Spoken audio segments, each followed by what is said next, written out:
Hello there, I'm Nadia Azmi and this is Nightline. These are the top stories. Political party logos cannot be used on government aid, says PM.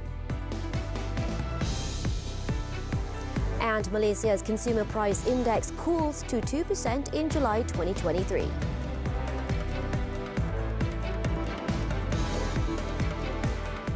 Good morning. Prime Minister Datuk Seri Anwar Ibrahim has stressed that the distribution of government aids to the people can't be made under the name or logo of political parties. Instead, such aids must be distributed under the name of the government, including during the Pulai parliamentary seat and the Simpang Jeram state seat by-elections. Ini telah diamalkan oleh Perikatan Nasional dulu dan saya percaya ada juga satu dua yang berlaku dalam kerajaan perpaduan dan arahan kita ini tidak boleh. Bantuan kerajaan harus disalur atas nama kerajaan. Datuk Seri Anwar, who is also Pakatan Harapan chairman, said this to reporters after attending a kenduri rakyat and handing over of 1,000 bakul rahmah aid at Dataran Taman Dahlia in Johor Bahru on Friday. He added that he had discussed with Johor Menteri Besar Datuk On Hafiz Ghazi on the distribution of government aids to ensure there is no breach of the rules set by the Election Commission, and also reminded all parties engaging in political campaigns to do so in an ethical manner to ensure the smooth running of the election process during the two by-elections. Earlier in his speech, Datuk Seri Anwar said the efforts of the late Datuk Seri Salahuddin Ayub in introducing the Payung Rahmah initiatives while helming the Domestic Trade and Cost of Living Ministry have clearly helped reduce the people's burden.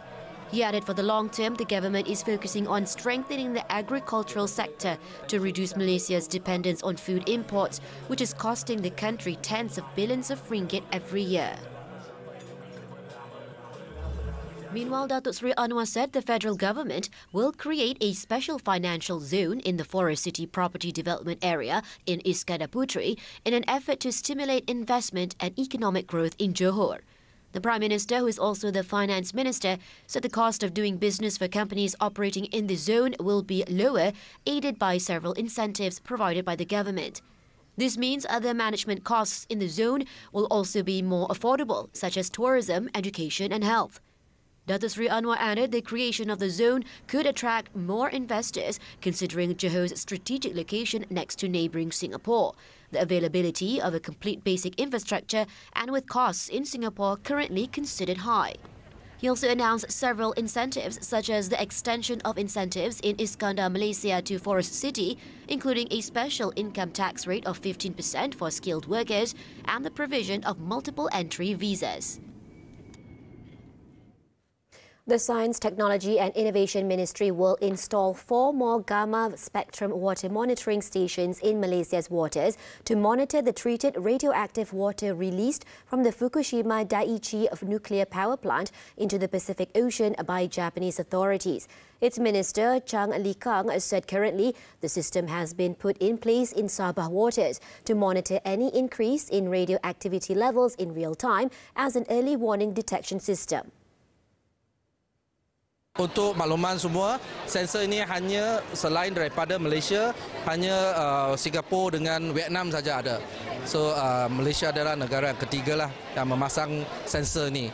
Sekiranya ada tahap keradioaktifan yang abnormal, kita akan tahu. He said that currently there was no radioactive waste detected in the country's waters. He said data obtained by the International Atomic Energy Agency currently showed that the discharged water was within safe limits, adding that the government was aware of Malaysians' concern about the issue.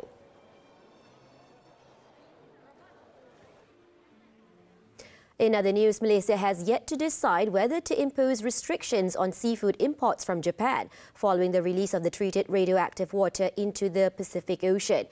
Agriculture and Food Security Minister Datuk Seri Muhammad Sabu said the Health Ministry and environmental experts were conducting a study to determine any potential danger before the government decides on the matter.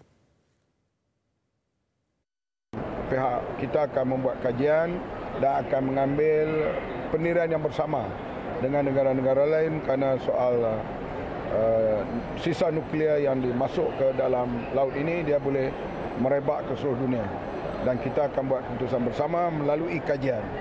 Dan sekarang ni banyaklah badan-badan NGO yang membuat pendirian dan kita akan bersama dengan mereka kalau kajian itu nampak bahaya kepada penduduk di dunia ini. He was speaking to reporters after officiating at the Mardi Showtech organised by the Malaysian Agricultural Research and Development Institute Mardi on Friday. It was reported that several countries such as China and Hong Kong decided to suspend seafood imports from Japan as Tokyo began discharging treated radioactive water into the sea on Thursday.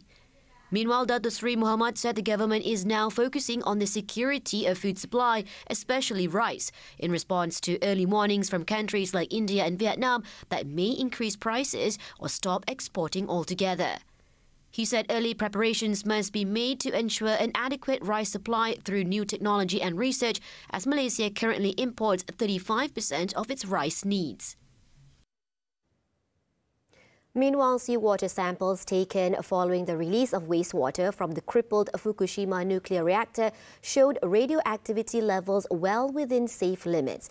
Plant operator Tokyo Electric Power, TEPCO, on Friday said it was confirmed that the analysed value is equal to the calculated concentration and that the analysed value is below 1,500 becquerel per litre, which sufficiently is below the safety limit. TEPCO stated it will continue to conduct analysis every day over the next 1 month and even after that in order to maintain the analysis effort.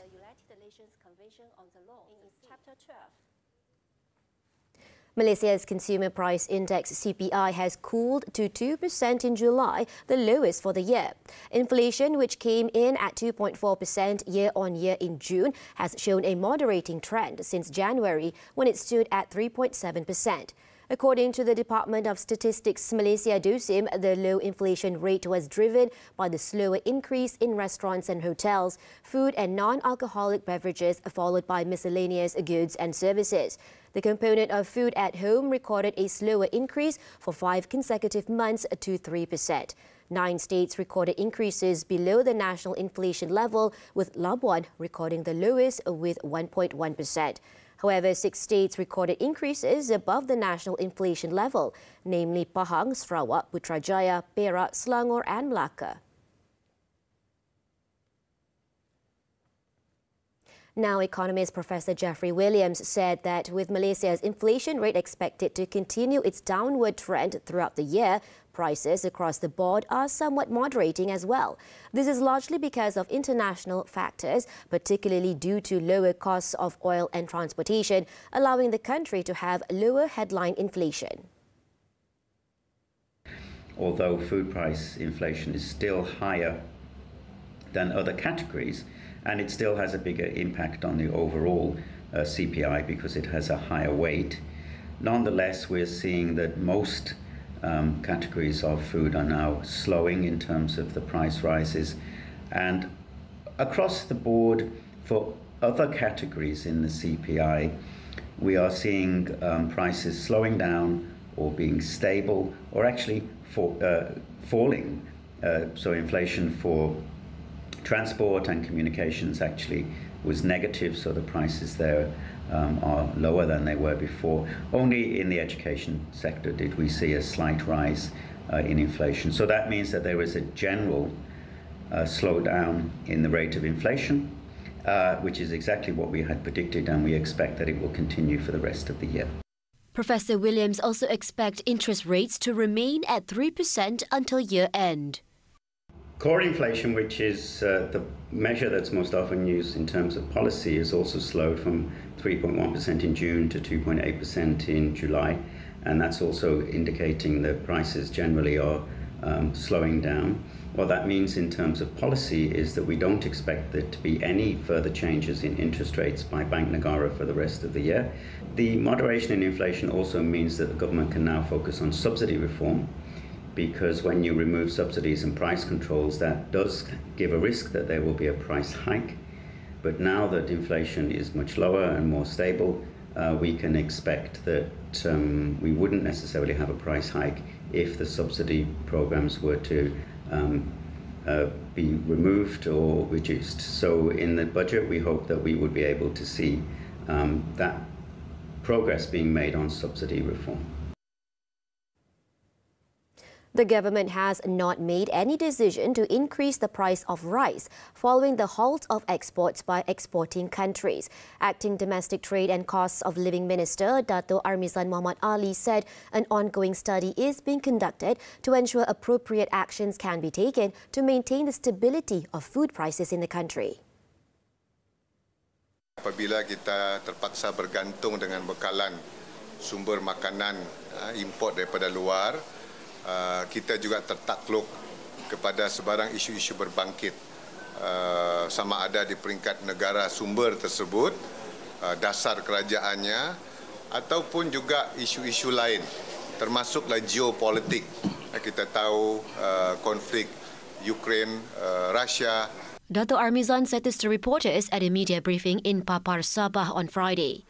He was commenting on concerns about the increase in rice prices following the actions of exporting countries, especially India, which recently halted the export of white rice.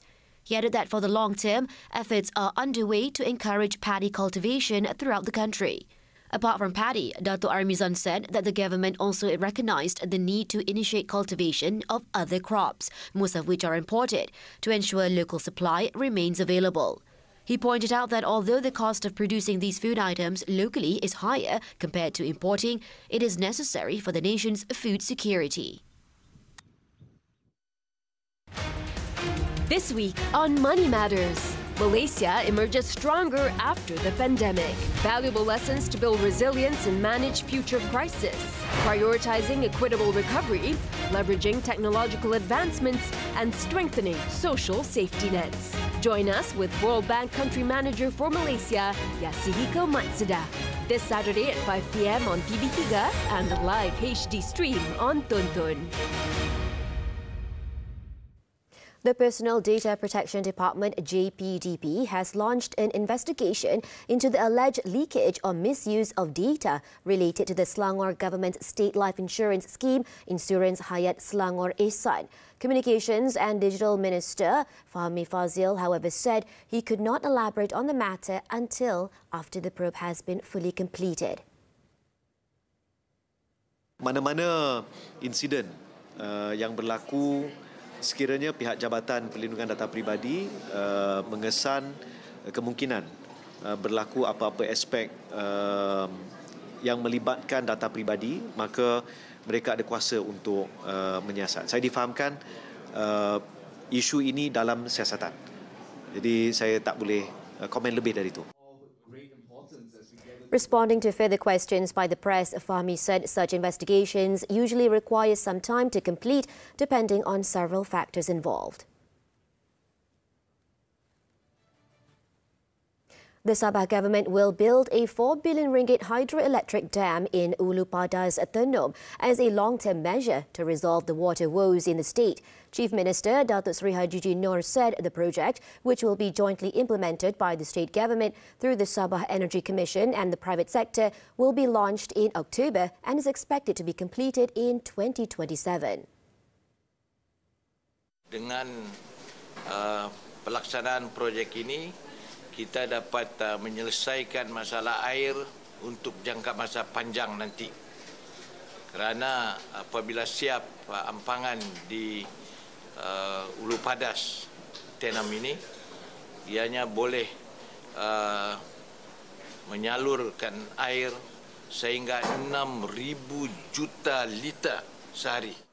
Datuk Seri Haji told this to reporters after officiating the groundbreaking ceremony for the capacity extension project of the Kogopon Phase 2 Water Treatment Plant (LRA) in Papar on Friday. He added the state government is also conducting a feasibility study on the Papar Dam or Kaiduan Dam as another long-term measure to ensure water shortage will no longer be a bane for the people of the state, in addition to meeting the needs of investors.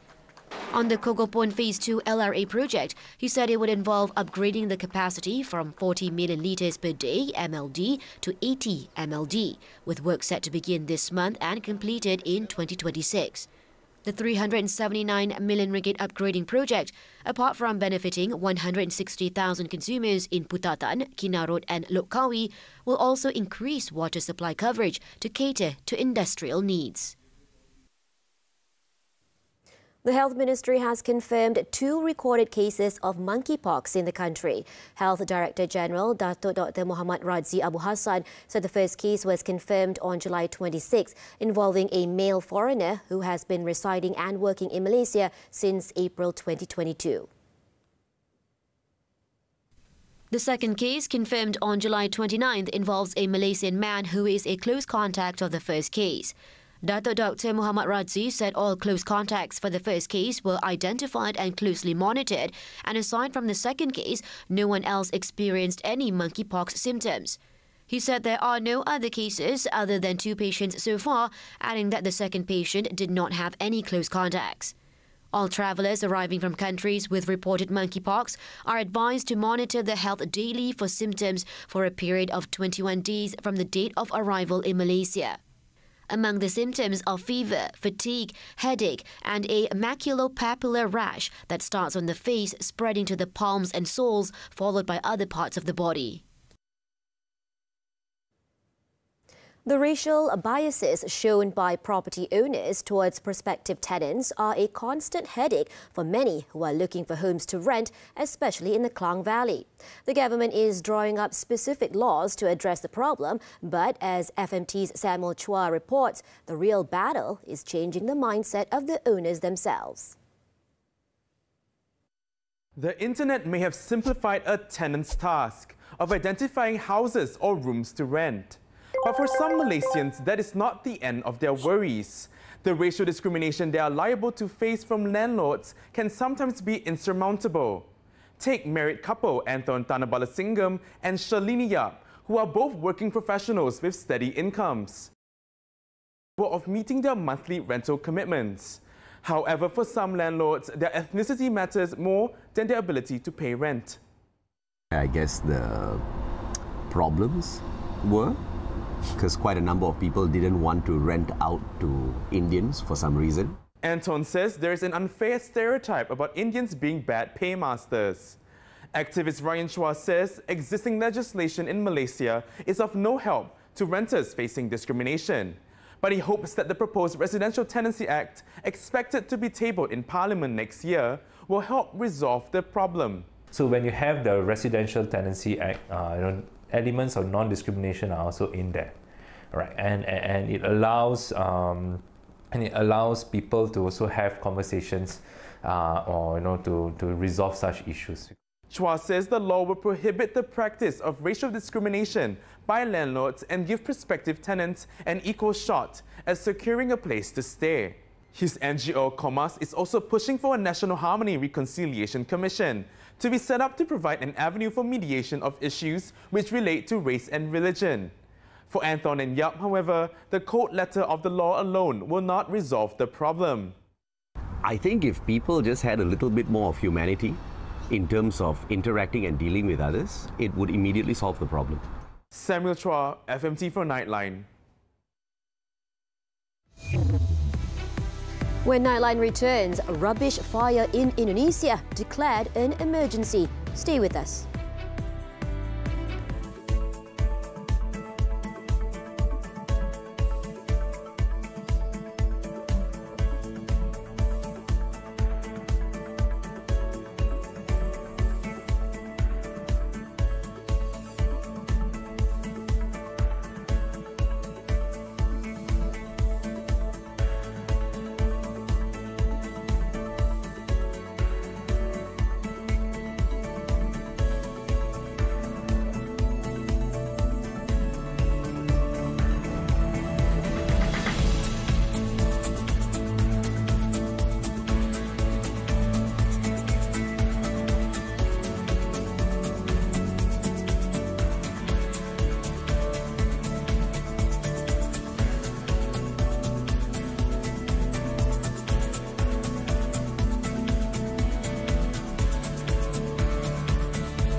Friday said it plans to ban Quran burnings after a string of desecrations of Islam's holy book in the Scandinavian nation sparked anger in Muslim countries. According to Justice Minister Peter Hamilgard, the government will present a bill that will prohibit the inappropriate treatment of objects of significant religious importance to a religious community. However, he did not say when he expected Parliament to vote on the bill.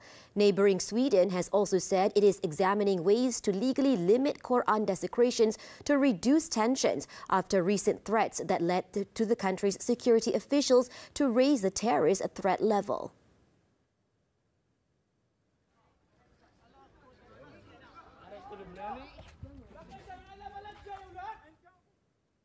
A days-long fire at a landfill in Indonesia's most populous province has been declared an emergency by local authorities on Friday as thick and putrid smoke from the blaze chokes nearby residents. The fire at the Sarimukti landfill in West Java province has been burning since Tuesday, forcing the local government to declare a 21-day state of emergency in the area. West Java government believe that the state of emergency will prompt the country's disaster mitigation agency to help, as local authorities lack sufficient tools to bring the blaze under control. At least 67 people who live near the landfill have been diagnosed with mild respiratory infections, and 2 were hospitalized due to the effects of the toxic fire.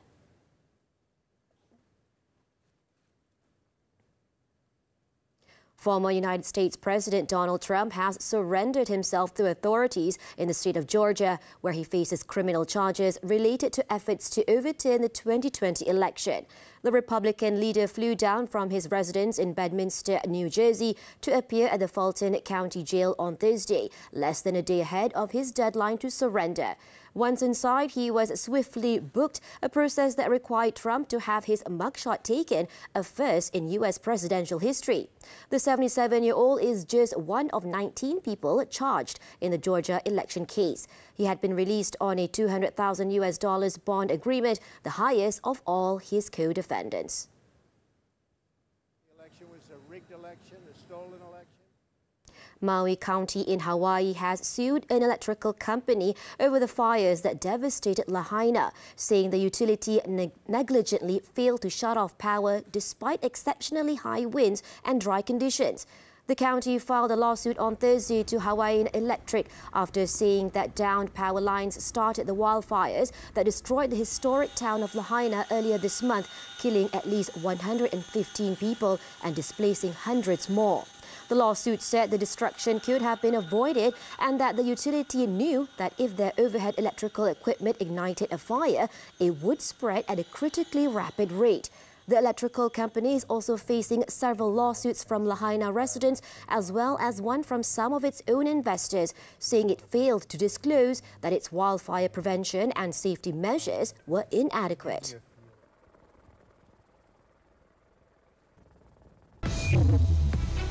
Another bad day for Malaysian shuttlers.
Badminton FC 11-2. At the Sultan Muhammad IV Stadium, the hosts opened the scoring 5 minutes into the game after Indonesian player Nathaniel Sirin Koringo converted a penalty before Fazrul Ahmed doubled their advantage 8 minutes later. However, luck was not on the Red Warriors' side after a goal each from Johandri Orozo and Charul Nazim levelled the score for Selangor. The misery for Kelantan continued after Aaron Devey struck 4 more goals for the Red Giants, followed by a hat-trick from Richmond Boki and a brace from Faisal Halim.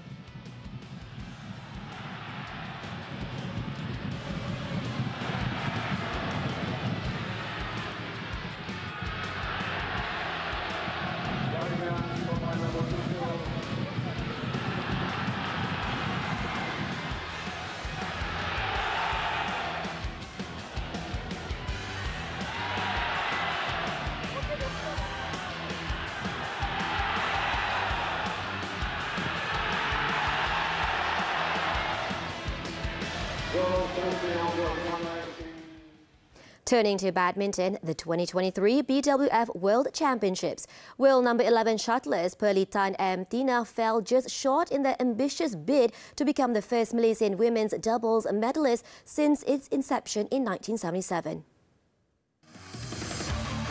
The pair went down fighting 21-17, 17-21, 19-21 to China's Zhang Shuxian, Zheng Yu yet again, their 4th defeat in many encounters.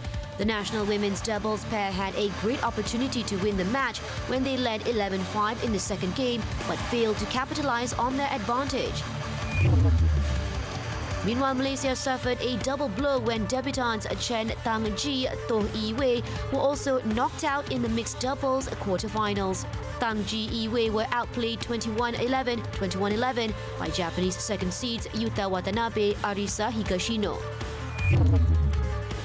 In another match, national professional men's singles ace Lee Zijia was knocked out in the 3rd round by home shuttler Anders Antonsen, ending his bid for his maiden world title. The unseeded Zijia lost in straight sets 18-21, 17-21 to the 12th seed Dane in 53 minutes, thus failing to reach the quarterfinal stage of the tournament.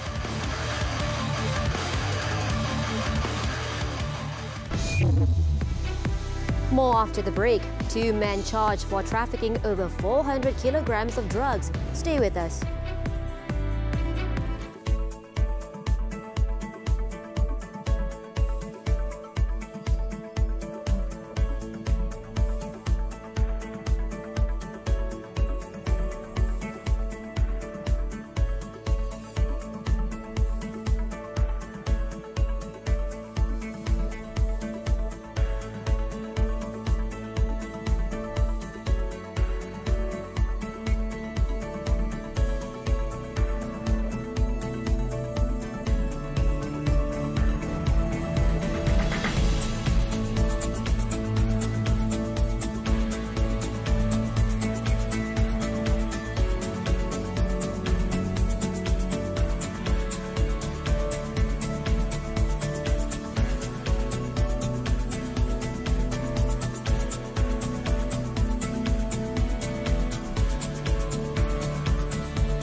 Two men have been charged at the Ipoh Magistrates Court with trafficking over 400 kilograms of drugs.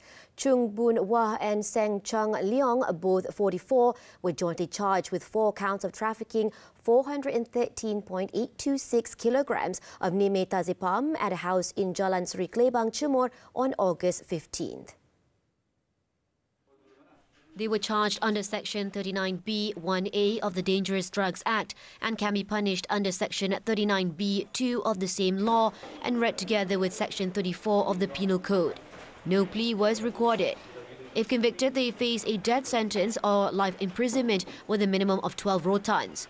Magistrate S. Punitha fixed November 16th for mention pending a chemist report. At a separate court, both the accused pleaded not guilty to having in their possession 2 imitation guns with magazines. They claimed trial after the charge was read jointly before Magistrate Jessica Dimas. Both the accused face a maximum 1-year jail sentence or fine not exceeding 5,000 ringgit or both upon conviction under Section 36(1) of the Arms Act. The magistrate set October 6 for case mention. On August 18th, it was reported that some 30 million ringgit worth of Aramin 5 pills were seized by the police during a raid at a bungalow-turned-drug laboratory in Timor. Bukit Aman Narcotic Crime Investigation Department Director Commissioner Datuk Seri Muhammad Kamaruddin Mahdin said the drugs could be used by 2.2 million users.